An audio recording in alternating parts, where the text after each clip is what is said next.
ಮೂಜಿ ಸತ್ಯ ಸತ್ಯದಾದಿ ಎಂಕಲ ಹಿರೇಗಿದ ಈತನಟ ಈತನಟ್ಟ ಮದುವೆ ನಾಟಿಗೆ ದಾದಿ ಮೂಜಿ ಮೂಜಿ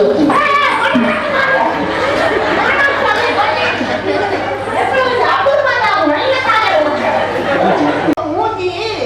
ಅವು ಎಂಕಲ್ ಬೇತೆ ಮೂಜಿ ಮದುವೆ ಒಟ್ಟಿಗೆ ಬಂದು ಉಂಡದ್ದು ಆಯ್ತು ಅನ್ನೋದು ಬೈತೀನಿ ಈಗ ಜೋಬ್ಲಿ ಇದ್ದು